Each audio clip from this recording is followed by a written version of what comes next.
Oriental high school Mirzapur અમદાવાદની YouTube ચેનલમાં આપ સૌનું હાર્દિક સ્વાગત છે. વિષય સામાજિક વિજ્ઞાન, ધોરણ 10 અને હું મનસુરી નૂરજહાં આપની સમક્ષ પાઠ 4 ભારતનો સાહિત્યિક વારસો ભાગ 1 લઈ ઉપસ્થિત થઈ છું.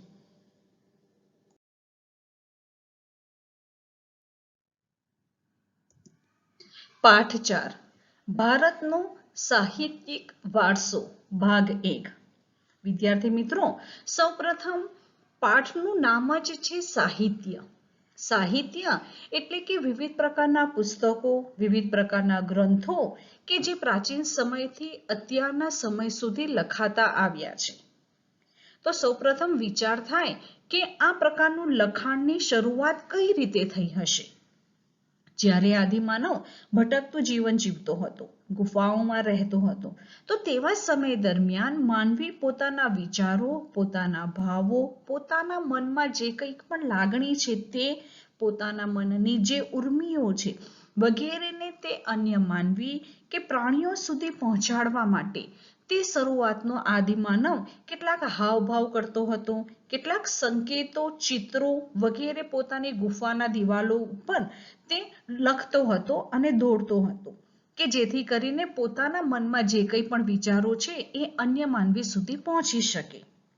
ત્યાર પછી માનવીએ કેટલાક મોઢામાંથી ધ્વનિઓ કર્યા અને તેમાંથી જ આ જે ધ્વનિઓ કર્યા તેમાંથી બોલીની શરૂઆત થઈ અને બોલી અને લિપિનો ઉદ્ભવ થયો. લિપિ એટલે કે લખાણનો ઉદ્ભવ થયો અને આ લિપિએ જ ભાષાના ઘડતરમાં ખૂબ જ મહત્વનો ફાળો આપ્યો.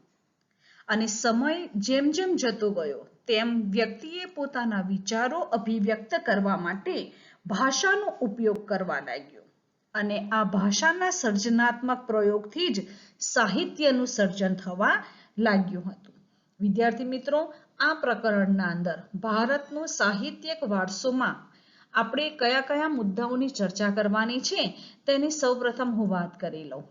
તો સૌપ્રથમ ભારતનો સાહિત્યિક વારસામાં પ્રાચીન ભારતીય સાહિત્યનો પરિચય આપો તે એક મહત્વનો પ્રશ્ન તમને પૂછાય છે. હવે પ્રાચીન ભારતીય સાહિત્ય એટલે પ્રાચીન સમયના અંદર કયા કયા સાહિત્ય, કયા કયા પુસ્તકોની રચના કરવામાં આવી હતી તેની વાત કરવાની છે. હવે આ સૌથી મહત્વનો પ્રશ્ન થાય છે. એ પ્રશ્નના અંદર આપણે આટલા મુદ્દાઓની ચર્ચા કરવાની છે. પ્રાચીન ભારતીય સાહિત્યનો પરિચય આપો, આ એક સૌથી મહત્વનો પ્રશ્ન છે અને તેના પેટા પ્રશ્નો છે આ કે વૈદિક સાહિત્યનો પરિચય આપો, વેદો કેટલા છે, કયા કયા તે સમજાવો, મહાકાવ્યો તરીકે રામાયણ અને મહાભારતની ચર્ચા કરો, પ્રાચીન સમયના બૌદ્ધ સાહિત્યનો પરિચય આપો એટલે કે પ્રાચીન સમયના અંદર બૌદ્ધ ધર્મના અંદર પણ જે પુસ્તકો લખાયા તેની વાત કરો. પછી ગુપ્ત યુગને સંસ્કૃત સાહિત્યનો સુવર્ણ યુગ કહેવામાં આવે છે તેનું વર્ણન કરો. હવે સંસ્કૃત ભાષાના અંદર જે સાહિત્ય, જે પુસ્તકો લખાયા તેની વાત કરવાની છે. અને પ્રાચીન સમયનું જે તમિલ સાહિત્ય છે, તમિલ ભાષામાં પણ કેટલુંક સાહિત્યનું સર્જન થયું હતું તેનો પરિચય આપો. હવે આ બધા જ મુદ્દાઓની આપણે ચર્ચા કરવાની છે અને આ બધા જ મુદ્દાઓનો જે જવાબ આવશે તે જવાબ થશે પ્રાચીન ભારતીય સાહિત્યનો પરિચય આપો. હવે તમને સૌથી મોટામાં મોટો પ્રશ્ન ઉદાહરણ તરીકે 4 ગુણનો કે 5 ગુણનો જ્યારે પ્રશ્ન પૂછાય પ્રાચીન ભારતીય સાહિત્યનો પરિચય આપો તો તમારે આ બધા જ મુદ્દાઓને આવરી લેવાના. અને તમને આનો પેટા પ્રશ્ન દાખલા તરીકે 2 માર્કનો કે 2 ગુણનો પ્રશ્ન પૂછાય. ઉદાહરણ તરીકે વૈદિક સાહિત્યનો પરિચય આપો તો ફક્ત વૈદિક સાહિત્યનો પરિચય આપવાનો. 2 ગુણના અંદર તમને કદાચ વેદો કેટલા છે, કયા કયા તે સમજાવો તો 2 ગુણનો પ્રશ્ન પૂછાય તો ફક્ત વેદો વિશે કયા કયા છે તેના વિશે માહિતી આપવાની. બરાબર. અને જો મોટો પ્રશ્ન પૂછાય કે પ્રાચીન ભારતીય સાહિત્યનો પરિચય આપો તો પ્રાચીન સમયના અંદર વૈદિક સાહિત્ય રચાયું, વેદો રચાયા, રામાયણ અને મહાભારતની રચના થઈ, બૌદ્ધ ધર્મના અંદર પણ અનેક સાહિત્યનું સર્જન થયું, સંસ્કૃત ભાષામાં પણ અનેક સાહિત્યનું સર્જન થયું અને તમિલ સાહિત્યમાં પણ સાહિત્યનું સર્જન થયું. આ બધા જ મુદ્દાઓને આવરી લઈએ આપણે તો પ્રશ્ન થાય છે આપણો પ્રાચીન ભારતીય સાહિત્યનો પરિચય આપો. ત્યાર પછી બીજો મહત્વનો પ્રશ્ન થાય છે, મધ્યકાલીન સાહિત્યનો પરિચય આપો. તો મધ્યકાલીન સાહિત્યના અંદર મધ્યકાલીન યુગના અંદર કન્નડ સાહિત્ય, પ્રાચીન ભારતના અંદર તમિલ સાહિત્ય હતું, તો મધ્યકાલીન યુગના અંદર કન્નડ સાહિત્યનો પરિચય આપો. પછી મધ્ય યુગના સમય દરમિયાન ફારસી ભાષાના અંદર ખૂબ જ સાહિત્યનું સર્જન થયું હતું, તેના વિશે માહિતી આપો. આ ઉપરાંત મુઘલકાલીન, મુઘલો જ્યારે ભારતના અંદર આવ્યા અને મુઘલોએ જે સાહિત્યની રચના કરી, તેઓએ તુર્કી ભાષામાં પણ સાહિત્યની રચના કરી અને ફારસી ભાષામાં પણ સાહિત્યની રચના કરી હતી. તો મધ્ય યુગના અંદર મુઘલકાલીન સાહિત્યનો પરિચય આપો. આ ઉપરાંત આપણા મધ્ય યુગના અંદર ગુજરાતી ભાષામાં પણ અનેક ગદ્ય અને પદ્ય સાહિત્યનું સર્જન થયું હતું. તો ગુજરાતી ગદ્ય પદ્ય સાહિત્યના વિશે માહિતી આપો. અને ત્યાર પછી અમીર ખુશરોનો પરિચય આપો અને ભારતમાં ઉર્દુ ભાષાના વિકાસનો પરિચય આપો. આ તમામ મુદ્દાઓ આવરી લે છે તમને મધ્યકાલીન સાહિત્યનો પરિચય આપો. તો આ તમામ મુદ્દાઓ તેના અંદર સમાવેશ થાય છે. એટલે મહત્વનો મોટો પ્રશ્ન પૂછાય કદાચ મધ્યકાલીન સાહિત્યનો પરિચય આપો, તો આ બધા જ મુદ્દાઓ વિશે માહિતી આપવાની. અને તમને કદાચ 2 કે 3 ગુણનો જો પ્રશ્ન પૂછાય કે ગુજરાતી ગદ્ય અને પદ્ય સાહિત્ય વિશે માહિતી આપો, તો ફક્ત ગુજરાતી ગદ્ય અને પદ્ય સાહિત્ય વિશે જ માહિતી આપવાની. અમીર ખુશરો વિશે અમીર ખુશરોનો પરિચય આપો, આવો એક પ્રશ્ન 2 ગુણનો પૂછાય તો ફક્ત અમીર ખુશરો વિશે જ માહિતી આપવાની. અને ત્યાર પછી આ પ્રકરણ ભારતનો સાહિત્યિક વારસો, આ પ્રકરણના અંદર બીજા કેટલીક આ મહત્વના 2 પ્રશ્નો, આ ઉપરાંત પ્રાચીન સમયની કેટલીક વિદ્યાપીઠો હતી જેને યુનિવર્સિટી કહેવાય. દાખલા તરીકે નાલંદા, તક્ષશિલા, વલ્લભી અને વારાણસી, આ પ્રાચીન ભારતની વિદ્યાપીઠો વિશે માહિતી આપો. એટલે સમગ્ર પાઠ 4 ભારતના સાહિત્યિક વારસામાં પહેલો પ્રશ્ન પ્રાચીન ભારતીય સાહિત્યનો પરિચય આપો, બીજો પ્રશ્ન મધ્યકાલીન સાહિત્યનો પરિચય આપો અને ત્યાર પછી પ્રાચીન વિદ્યાપીઠો, જે 4 પ્રાચીન વિદ્યાપીઠો છે તેના વિશે માહિતી આપો. એટલે મહત્વના કુલ 3 મુદ્દાઓ તમારા થાય છે, 3 પ્રશ્નો આમાં થાય છે. અને જો 2 ગુણના પૂછાય પ્રશ્નો, તો આ બધા 2 ગુણમાં કે 3 ગુણના અંદર આ પ્રશ્નો પૂછાતા હોય છે. એટલે વિદ્યાર્થી મિત્રો, પ્રકરણ 4 ભારતનું સાહિત્યિક વારસામાં આપણે આટલા મુદ્દાઓની ચર્ચા કરવાની છે. અત્યારના જે વિડીયો છે આપણો, તે વિડીયોના અંદર આજનો ભાગ 1માં આપણે ફક્ત આટલા જ મુદ્દાની ચર્ચા કરીશું. પ્રાચીન ભારતીય સાહિત્યનો પરિચય આપો, આ પ્રશ્નોની ચર્ચા આજના આપણા વિડીયોમાં આપણે કરવાની છે.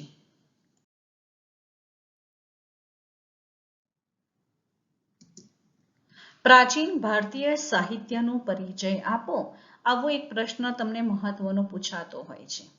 હવે આ પ્રાચીન ભારતીય સાહિત્યનો પરિચય આપો એ તો ખૂબ જ મોટો પ્રશ્નનો જવાબ છે. હવે તેનો એક પેટા પ્રશ્ન છે, વૈદિક સાહિત્યનો પરિચય આપો. તો વૈદિક સાહિત્યમાં કહીએ કે પ્રાચીન સાહિત્યને 2 ભાગમાં વિભાજિત કરવામાં આવ્યું છે. એક તો છે વૈદિક સાહિત્ય અને પ્રશિષ્ટ સાહિત્ય.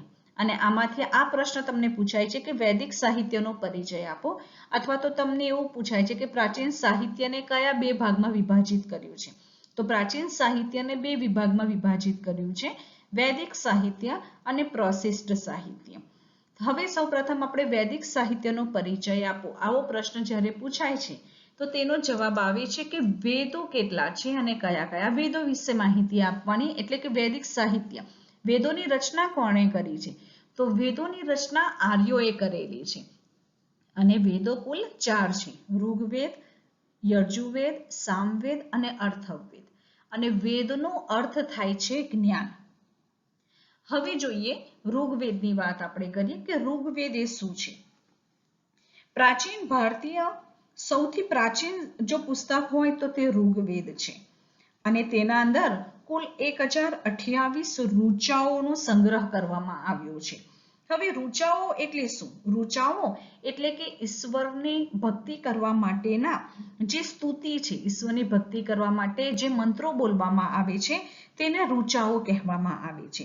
અને આ ઋચાઓ ઋગ્વેદના અંદર કુલ 1028 ઋગ્વેદના અંદર ઋચાઓ છે.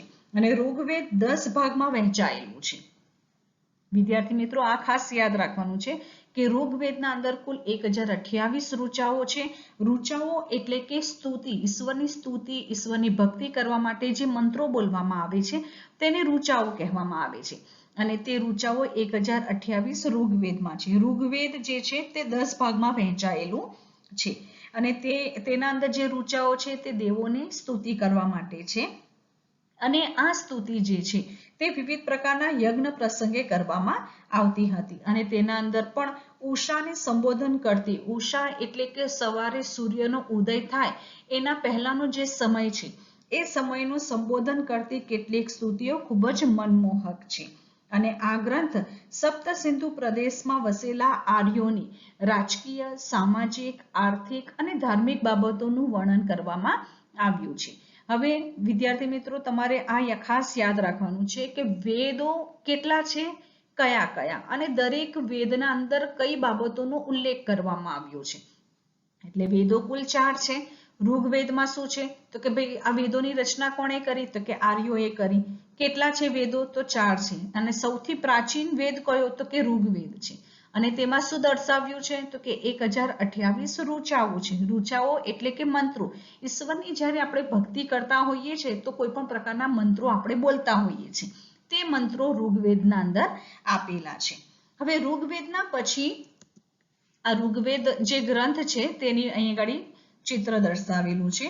ઋગ્વેદ પછી બીજા 3 વેદોની રચના કરવામાં આવેલી છે. હવે તેમાં આપણે સામવેદની વાત કરીએ તો સામવેદ જે છે તેના અંદર ઋગ્વેદની ઋચાઓનું ગાન કરવા માટે રચવામાં આવ્યો છે. હવે જે ઋગ્વેદના અંદર જે કંઈ પણ ઈશ્વરની ભક્તિ કરવા માટેની જે સ્તુતિ છે, જે મંત્રો છે તેને ગાન કઈ રીતે કરવું તે સામવેદના અંદર દર્શાવ્યું છે. આથી સામવેદને સંગીતની ગંગોત્રી કહેવામાં આવે છે. ત્યાર પછી આવે છે યજુર્વેદ. યજુર્વેદના અંદર યજ્ઞ વખતે બોલવામાં આવતા મંત્રો, યજ્ઞની ક્રિયાઓ અને વિધિઓનું વર્ણન કરવામાં આવ્યું છે. હવે યજુર્વેદના અંદર યજ્ઞ વખતે બોલવામાં આવતા મંત્રો, હવે વિવિધ પ્રકારના બ્રાહ્મણ લોકો જે હોય છે, બ્રાહ્મણ હોય છે તે યજ્ઞ કરાવતા હોય છે. લગ્ન પ્રસંગ હોય અથવા તો કોઈ પણ પ્રકારના મૃત્યુ વખતના યજ્ઞ હોય છે અથવા તો કોઈક વરસાદ વખતના યજ્ઞ હોય છે અથવા કોઈ મુશ્કેલી હોય છે તે સમયના યજ્ઞ હોય છે. સતત જે યજ્ઞો કરવામાં આવે છે અને તે વખતે બ્રાહ્મણ લોકો જે મંત્રો બોલે છે તે બધા યજુર્વેદમાં દર્શાવવામાં આવેલા છે. એટલે કે યજ્ઞની કઈ કઈ ક્રિયાઓ કરવી, એની વિધિ, દરેકની વિધિ અલગ અલગ હોય દરેક યજ્ઞની, તેનું વર્ણન યજુર્વેદમાં કરવામાં આવેલું છે. અને ત્યાર પછી આવે છે અથર્વવેદ. અથર્વવેદમાં અનેક પ્રકારના કર્મકાંડો અને સંસ્કારોની માહિતી આપવામાં આવી છે. હવે આ જે વેદ છે તેના અંદર અનેક પ્રકારના કર્મકાંડો એટલે કે તમારે જીવનના અંદર કયા કયા કાર્યો કરવાના છે. દાખલા તરીકે જે 4 અવસ્થા વેદોના અંદર બતાવેલી છે તે 4 અવસ્થા એટલે કે જીવનમાં કયા કયા કાર્યો કરવાના છે તેની વાત કર્મકાંડોમાં કરવામાં આવી છે અથર્વવેદમાં. અને વિવિધ પ્રકારના સંસ્કારો એટલે કે વ્યક્તિએ પોતે કઈ રીતે જીવન જીવવાનું છે તે બધું અથર્વવેદમાં આપવામાં આવેલું છે. એટલે વિદ્યાર્થી મિત્રો, સૌપ્રથમ કદાચ તમને આવો પણ પ્રશ્ન 2 માર્કનો પૂછાતો હોય છે કે વેદો કેટલા છે અને કયા કયા તે સમજાવો. તો સમગ્ર વેદોની 4 વેદોના વિશેની થોડી માહિતી તેના અંદર તમારે દર્શાવવાની રહેશે.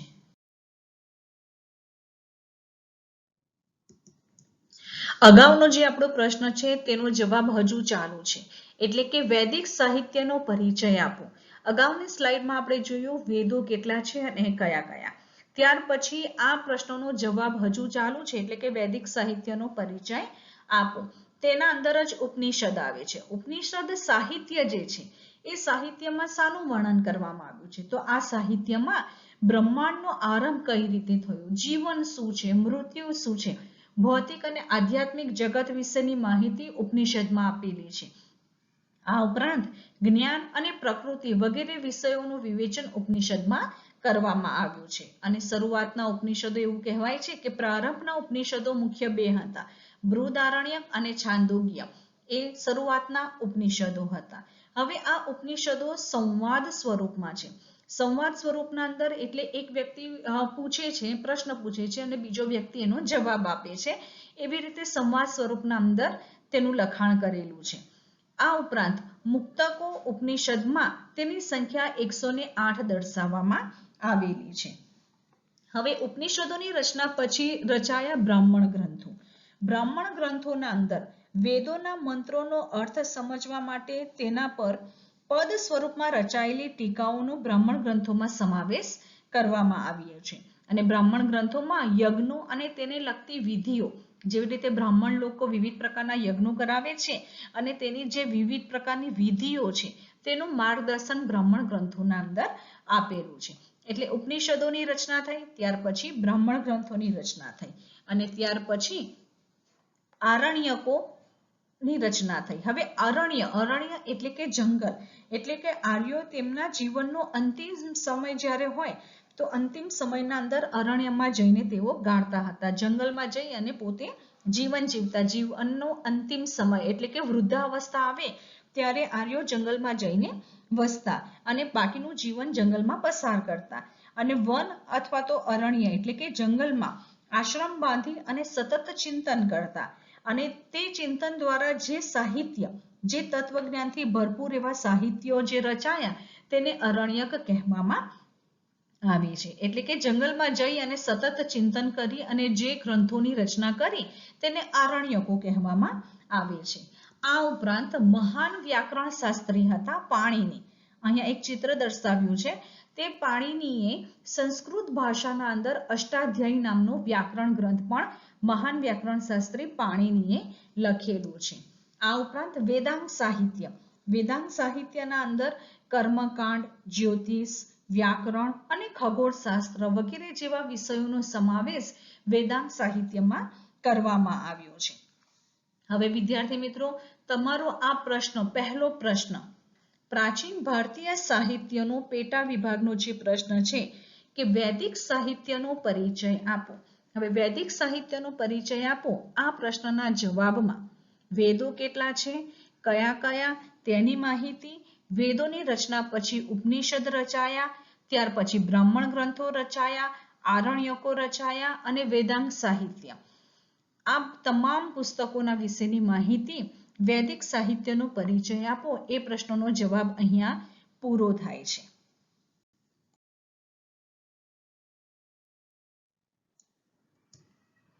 હવે તમને એક પ્રશ્ન 2 ગુણ અથવા તો 3 ગુણમાં પૂછાય છે કે મહાકાવ્યો તરીકે રામાયણ અને મહાભારતની ચર્ચા કરો. તો સૌપ્રથમ આપણે મહાભારતની વાત કરીએ. રામાયણ અને મહાભારત જે છે તે મહાકાવ્યો છે. મહા એટલે કે ખૂબ જ મોટા કાવ્ય ગ્રંથો છે, પુસ્તકો છે ખૂબ જ મોટા. અને તેમાં મહાભારત સૌથી મોટામાં મોટો કાવ્ય ગ્રંથ છે. એવું કહેવાય છે કે મહાભારત વિશ્વનો સૌથી મોટો કાવ્ય ગ્રંથ છે. અને કારણ કે સૌથી મોટો કાવ્ય ગ્રંથ કેમ કહેવામાં આવ્યું છે? કારણ કે તેમાં કુલ 1 લાખ શ્લોકો છે. અને મહાભારતમાં કોની વાત કરવામાં આવી છે? તો મહાભારતમાં કૌરવો અને પાંડવો આ બંને પિતરાઈ ભાઈઓ હતા. એ કૌરવો અને પાંડવો 5 હતા અને કૌરવો 100 હતા. એટલે કે કૌરવો અને પાંડવો બંને વચ્ચે, પિતરાઈ ભાઈઓ વચ્ચે થયેલા યુદ્ધનું વર્ણન મહાભારતમાં કરવામાં આવેલું છે. અને મહાભારતનો જ એક ભાગ છે શ્રીમદ ભગવદ ગીતા. એ મહાભારતનો જ એક ભાગ છે. અહીંયા શ્રીમદ ભગવદ ગીતાનું અહીં પુસ્તકનું વાત કરી છે કે જે હિન્દુ લોકો જે હોય છે, ગુજરાતી લોકો હોય છે, તેમનું ખૂબ જ ધાર્મિક પુસ્તક જે ગીતા છે, જે ભગવદ ગીતા કહેવાય છે, તેના અંદર મોક્ષ પ્રાપ્તિના મુખ્ય 3 માર્ગો જ્ઞાન, કર્મ અને ભક્તિ એનું વિવેચન ભગવદ ગીતામાં કરવામાં આવેલું છે. હવે રામાયણની વાત કરીએ કે રામાયણ કોણે રચ્યું છે? તો રામાયણની રચના કરી છે વાલ્મીકીએ. વાલ્મીકી મહાન કવિ હતા અને તેમણે રામાયણની રચના કરેલી છે. રામાયણમાં કોની વાત કરવામાં આવી છે? તો રામાયણના અંદર અયોધ્યાના રાજા રામચંદ્રના જીવન પ્રસંગોની કથા રામાયણના અંદર વર્ણવવામાં આવેલી છે. હવે વિદ્યાર્થી મિત્રો, તમારે ખાસ આ યાદ રાખવાનું છે કે મહાભારત જે છે એ વિશ્વનો સૌથી મોટો કાવ્ય ગ્રંથ છે. કારણ કે તેમાં 1 લાખ શ્લોકો છે. અને મહાભારતનો જ એક ભાગ છે ભગવદ ગીતા. અને ભગવદ ગીતાના અંદર જ્ઞાન પ્રાપ્તિ માટેના, એટલે કે મોક્ષ પ્રાપ્તિ કરવા માટેના મુખ્ય 3 માર્ગો દર્શાવ્યા છે. જ્ઞાન, કર્મ અને ભક્તિ વગેરેનું ભગવદ ગીતામાં વિવેચન કરવામાં આવેલું છે. અને રામાયણની રચના વાલ્મીકીએ કરેલી છે અને તેના અંદર રામ અયોધ્યાના રાજા રામચંદ્રના જીવન પ્રસંગોની કથા રામાયણમાં વર્ણવવામાં આવી છે.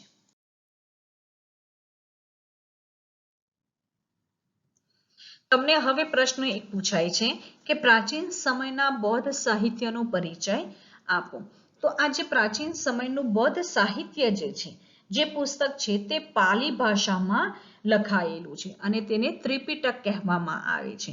ત્રિપિટક એટલે કે 3: સુપ્ત પીટક, સુત્ત પીટક, વિનય પીટક અને અભિધમ્મ પીટક. આ તેના 3 ભાગો છે ત્રિપિટકના. એટલે કે પ્રાચીન બૌદ્ધ સાહિત્ય પાલી ભાષામાં લખાયું છે તેને ત્રિપિટક કહેવામાં આવે છે. સુત્ત પીટક, વિનય પીટક, અભિધમ્મ પીટક. હવે સુત્ત પીટકમાં કઈ બાબતોની ચર્ચા કરવામાં આવી છે? તો સુત્ત પીટકમાં ભગવાન બુદ્ધ અને તેમના શિષ્યો બંને વચ્ચે થયેલા સંવાદો સુત્ત પીટકમાં દર્શાવવામાં આવેલું છે. અને વિનય પીટકમાં બૌદ્ધ સંઘના નિયમો, બૌદ્ધ સંઘના જે નિયમો છે તે નિયમો વિનય પીટકમાં દર્શાવવામાં આવ્યું છે. આ ઉપરાંત બૌદ્ધ ધર્મના અંદર ઇન્ડો ગ્રીક શાસક મિનેન્ડર હતા અને બૌદ્ધ તત્વજ્ઞાની નાગસેન, આ બંને વચ્ચેના સંવાદોનો એક ગ્રંથ લખાયું છે જેને મિલિંદ પન્હો એ બૌદ્ધ સાહિત્યનો ખૂબ જ મહત્વનો ગ્રંથ માનવામાં આવે છે. હવે તમને વિદ્યાર્થી મિત્રો આ એક પ્રશ્ન ખાસ પૂછાતો હોય છે કે પ્રાચીન સમયના બૌદ્ધ સાહિત્યનો પરિચય આપો. તો પ્રાચીન બૌદ્ધ સાહિત્ય કઈ ભાષામાં રચાયું? પાલી ભાષામાં. કયું નામ છે તેનું? ત્રિપિટક. સુત્ત પીટક, વિનય પીટક અને અભિધમ્મ પીટક. સુત્ત પીટકના અંદર ભગવાન બુદ્ધ અને તેમના શિષ્યો વચ્ચેના સંવાદો છે અને વિનય પીટકમાં બૌદ્ધ સંઘના નિયમો દર્શાવવામાં આવ્યા છે. અને આ પણ એક પૂછાતું હોય છે કે મિલિંદ પન્હો એ શું છે? તો મિલિંદ પન્હો જે છે એ બૌદ્ધ સાહિત્ય છે, બૌદ્ધ ધર્મ છે, બૌદ્ધ ધર્મનો મહત્વનો ગ્રંથ છે. અને મિલિંદ પન્હો નામના ગ્રંથમાં શું દર્શાવ્યું છે? તો તેના અંદર ઇન્ડો ગ્રીક શાસક હતા મિનેન્ડર અને બૌદ્ધ તત્વજ્ઞાની નાગસેન, આ બંને વચ્ચેના સંવાદો આ પુસ્તકના મિલિંદ પન્હો નામના ગ્રંથમાં દર્શાવવામાં આવ્યું છે.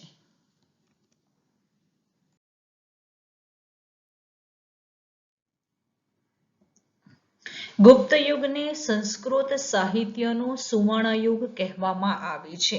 વર્ણન કરો. આ એક પ્રશ્ન સૌથી મહત્વનો પૂછાતો હોય છે. ગુપ્ત યુગના સમય દરમિયાન સંસ્કૃત ભાષાના અંદર અનેક સાહિત્યનું સર્જન થયું હતું.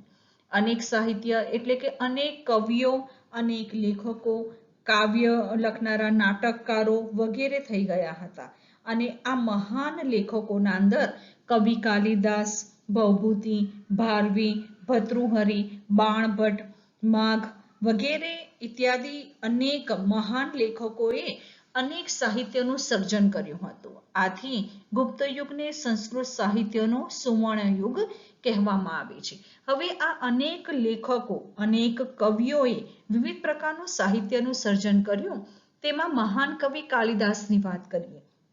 મહાન કવિ કાલિદાસે અભિજ્ઞાન શાકુંતલમ, કુમાર સંભવ, રઘુવંશ, મેઘદૂત અને ઋતુ સંહાર, આ 5 મહત્વના નાટકો મહાન કવિ કાલિદાસે લખેલા છે.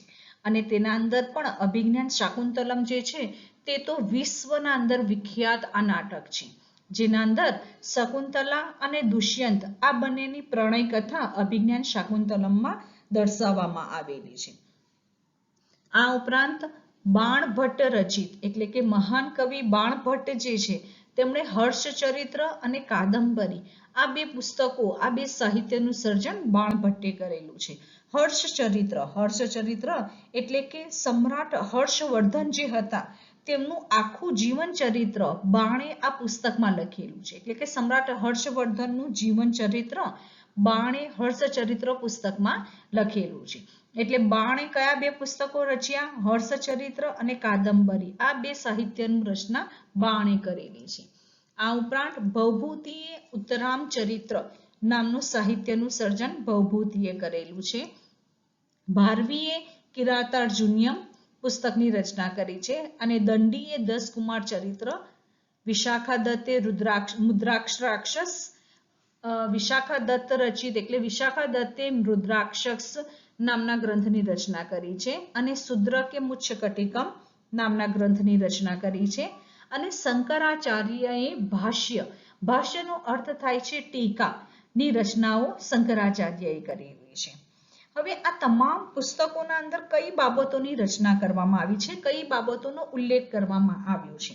તો આ તમામ ગ્રંથોના અંદર મુખ્ય વિષય હતો રાજકીય, એટલે કે જે રાજા થઈ ગયા હોય તે સમય દરમિયાન તે સમયના રાજાઓની કેટલીક રાજકીય કોઈ ઘટનાઓ બની હોય તો એ આ પુસ્તકોના અંદર દર્શાવવામાં આવી છે. એટલે કે રાજકીય ઘટનાઓ, અનેક પ્રણય પ્રસંગો, રૂપકો, હાસ્ય પ્રસંગો અને તત્વજ્ઞાન વગેરે આ પુસ્તકોના મુખ્ય વિષયો હતા.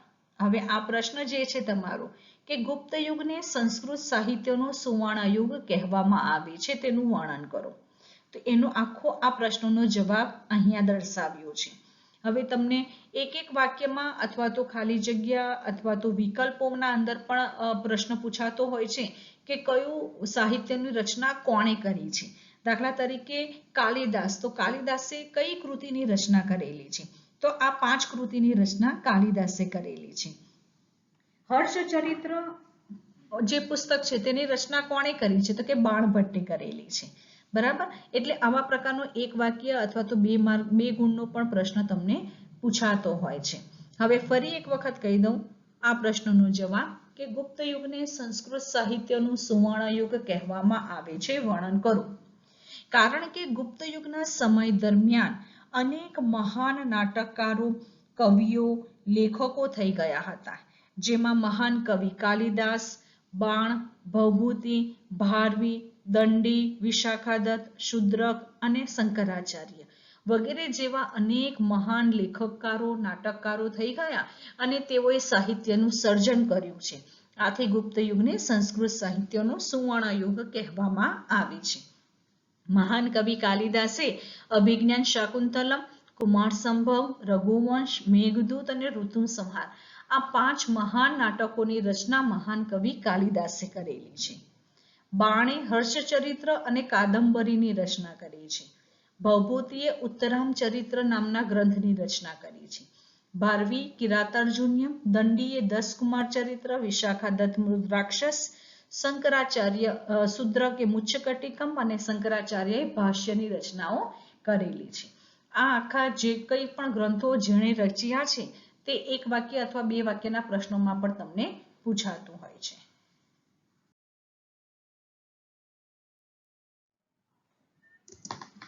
પ્રાચીન યુગના તમિલ સાહિત્યનો પરિચય આપો. તો પ્રાચીન ભારતના અંદર, દક્ષિણ ભારતના અંદર દ્રવિડો આવ્યા હતા અને તેઓએ તમિલ, તેલુગુ, કન્નડ અને મલયાલમ નામની 4 દ્રવિડ ભાષાઓના સાહિત્યનો આ સમયમાં વિકાસ થયો હતો અને જેમાં સૌથી જૂની ભાષા હતી તો તે તમિલ હતી. બરાબર વિદ્યાર્થી મિત્રો, આ ખાસ યાદ રાખજો કે સૌથી જૂની ભાષા કઈ? તો કે તમિલ.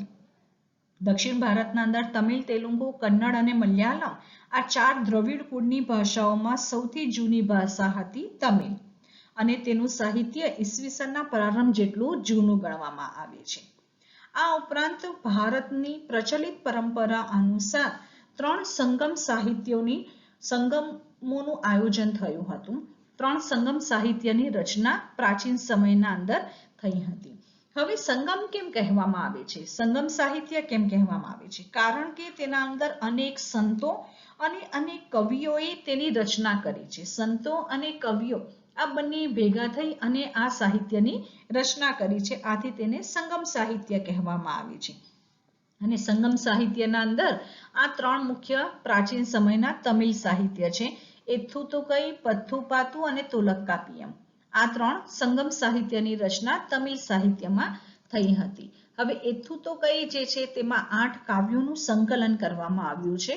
પથ્થુપાતુમાં 10 ગીતો દર્શાવેલા છે અને તોલક્કાપિયમ જે છે તે એક વ્યાકરણ ગ્રંથ છે. આ ઉપરાંત આ સંગમ સાહિત્યના અંદર અનેક વિષયોની રચના કરવામાં આવી છે. અનેક વિષયોને આવરી લેવામાં આવ્યા છે. કયા વિષયો? આ 3 ગ્રંથોમાં તો કે વિવિધ પ્રકારની રાજનીતિને લગતા કેટલાક મુદ્દાઓ આના અંદર દર્શાવ્યા છે, અથવા તો કોઈ રાજા વચ્ચે યુદ્ધ થયા હોય તે, અથવા તો તે સમય દરમિયાન કોઈ પ્રેમ સંબંધ જે ખૂબ જ પ્રખ્યાત થયું હોય તેના વિશે આ સંગમ સાહિત્યના મુખ્ય વિષયો હતા. આ ઉપરાંત કવિ તિરુવલ્લુવરે કુરલ નામના પ્રખ્યાત કાવ્ય સંગ્રહની રચના પણ કરેલી છે. અને શરૂઆતનું પ્રારંભિક તમિલ સાહિત્યના ગ્રંથો છે શિલપત્તિકારમ અને મણિમેઘમલાઈ. પ્રારંભિક તમિલ સાહિત્યના પ્રખ્યાત ગ્રંથો છે. હવે વિદ્યાર્થી મિત્રો, તમને કદાચ આ પ્રશ્ન પૂછાય કે પ્રાચીન યુગનું તમિલ સાહિત્યનો પરિચય આપો. તો પ્રાચીન સમયના અંદર દ્રવિડ કુળની ચાર ભાષાઓ હતી: તમિલ, તેલુગુ, કન્નડ અને મલયાલમ. અને તેમાં સૌથી પ્રાચીન ભાષા હતી તમિલ. અને તમિલ સાહિત્યના અંદર સંગમ સાહિત્ય રચાયું હતું. સંગમ સાહિત્ય કેમ કહેવામાં આવે છે? કારણ કે કવિઓ અને અનેક સંતોએ ભેગા થઈને તેની રચના કરેલી છે. અને તેમાં એથુતોકઈ, પથ્થુપાતો અને તુલક્કાપિયમ આ 3 સંગમ સાહિત્યની રચના કરી છે. અને આનો મુખ્ય વિષયો કયા છે? તો કે રાજનીતિ, યુદ્ધ, પ્રેમ સંબંધ વગેરે તેના મુખ્ય વિષયો હતા.